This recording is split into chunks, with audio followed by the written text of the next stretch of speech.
estão envolvidos nas dores nas costas? A primeira coisa importante de você saber é que nenhuma dor ela tem uma única causa. Então todas as dores elas são multifatoriais. Existem diversos fatores que podem estar relacionados com a sua dor. Então, como eu já comentei, existem fatores que são físicos, existem fatores que são psicológicos e fatores que são sociais.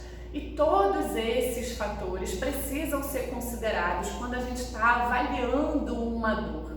É importante a gente pensar nisso para que a gente não caia naquele erro de atribuir a causa de uma dor a alguma coisa específica e não ter esse olhar mais amplo da saúde integrativa, sabendo que diversos outros fatores podem estar contribuindo não só para a causa, a origem da sua dor, mas também para a manutenção dessa dor, para que essa dor ela não melhore, ela se perpetue e fique uma dor crônica. E esses fatores, além dos que eu já falei para vocês, a gente também pode falar da qualidade do nosso sono, da alimentação, do sedentarismo, do tabagismo. Então tem diversos fatores que eles são importantes tanto para a origem da dor, para aquela dor ela aparecer ou não aparecer, mas também para a perpetuação delas.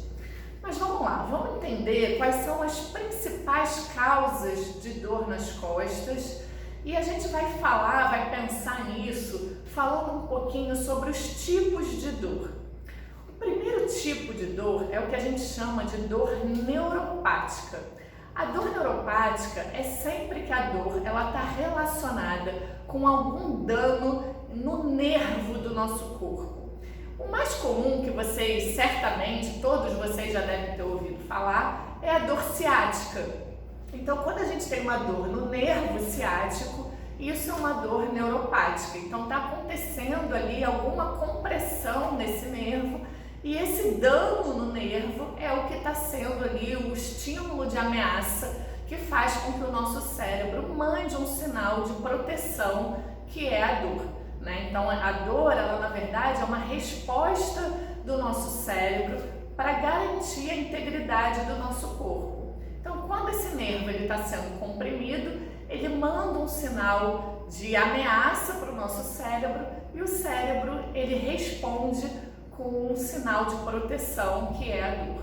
Outro exemplo de dor neuropática também bastante comum são as estenoses de canal, que é quando existe ali um estreitamento do canal por onde passa o nervo, que pode estar sendo aí causado também por uma hérnia de disco ou por diversos outros fatores que são menos falados, menos comentados, mas existem outros fatores que podem estar provocando esse estreitamento do canal, também fazendo com que esse nervo ele sofra ali um dano. E aqui eu quero fazer uma ressalva, mais uma vez, para vocês tomarem cuidado, porque quando a gente faz aquele exame de imagem e aparece lá uma hérnia de disco, aparece uma protusão discal, aparece um estreitamento de canal, que tudo isso são palavrinhas que aparecem no laudo do exame, muitos profissionais têm uma tendência de relacionar a dor a esses achados do exame de imagem.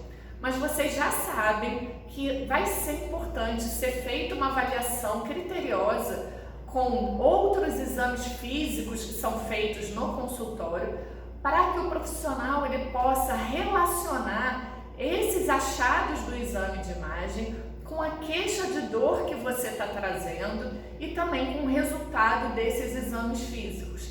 Só assim a gente vai poder realmente atribuir a sua dor a esses achados do exame de imagem. Por que eu estou reforçando isso? Porque é muito comum as pessoas estarem tratando uma hérnia de disco, enquanto que na verdade a dor dela está relacionada com outros fatores. Aquela hérnia de disco é só um achado desse exame de imagem que não tem uma relação direta com a queixa de dor. Tá bom? Então toda dor que está relacionada com alguma alteração, com algum dano nos nossos nervos, a gente vai chamar isso de dor neuropática. Um outro tipo de dor que também é bastante comum é o que a gente chama de dor nociceptiva. Nomezinho esquisito, mas eu vou explicar para vocês.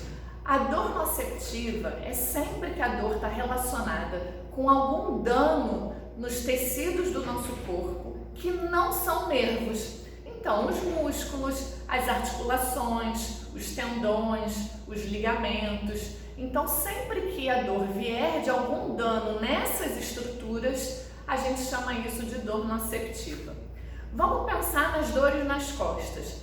Sabe aquele dia que você acorda com uma torcicolo, deu um mau jeito, dormiu de mau jeito e acordou com aquela dor no pescoço? Então, essa dor, ela está vindo de uma contratura muscular, de um músculo que ficou excessivamente contraído, e isso fez com que o corpo mandasse aí um sinal de ameaça para o cérebro, que manda a resposta de dor. Então, isso é uma dor nociceptiva.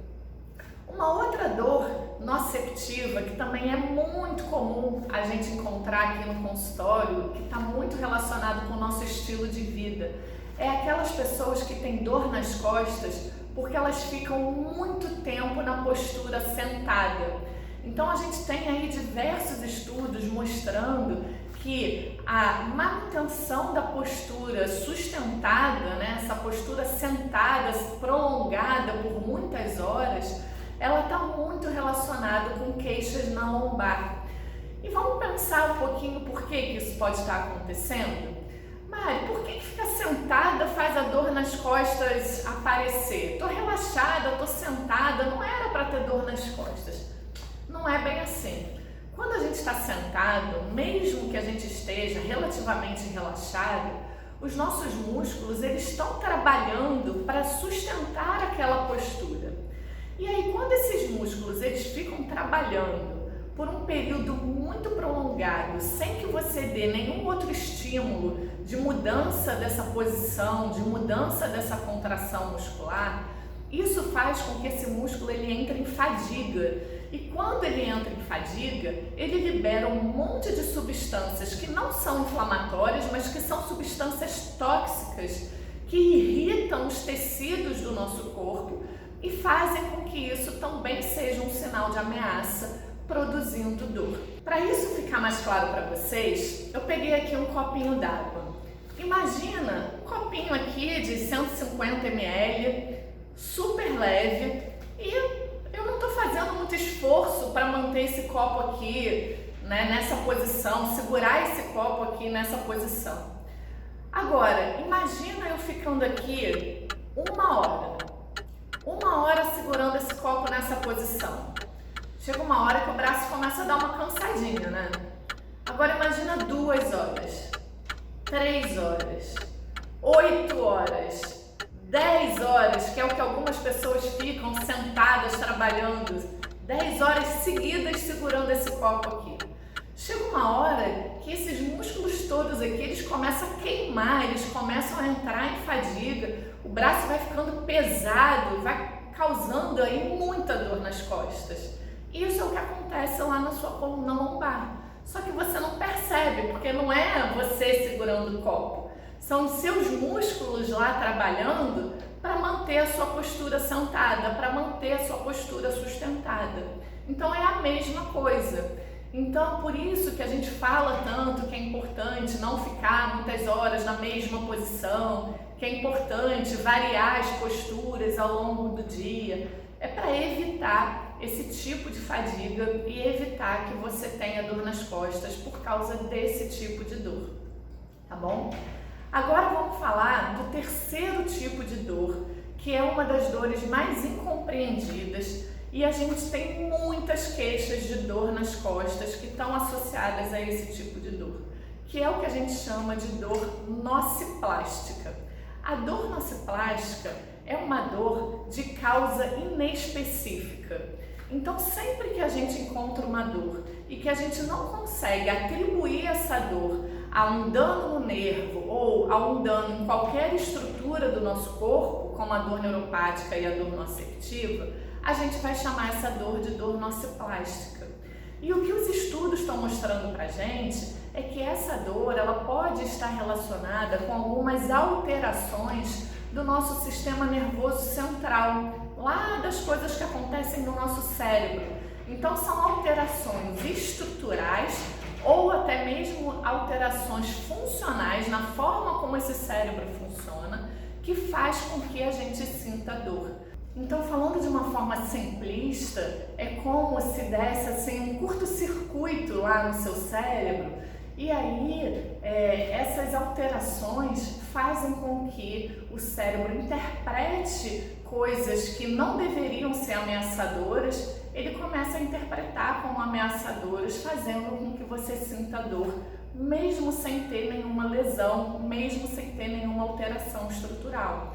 Então, mesmo sem lesão, é possível uma pessoa sentir dor, e essa dor ela é real. Então, aquela pessoa que sente dor, o médico pede exame, não aparece nada no exame, e aí muitas vezes fala, isso é frescura, você não tem nada, e cuidado, porque a gente pode ter dor sem ter lesão. A gente chama isso de dor nociplástica, isso ainda é muito incompreendido, e é importante a gente falar disso, para que você não fique achando que o problema é da sua cabeça, que você é maluco, né? Que você está inventando essa dor, nada disso. Existe esse tipo de dor que ela se chama dor nociplástica, que é uma dor de origem inespecífica, que parece que está associado com essas alterações do nosso sistema nervoso central.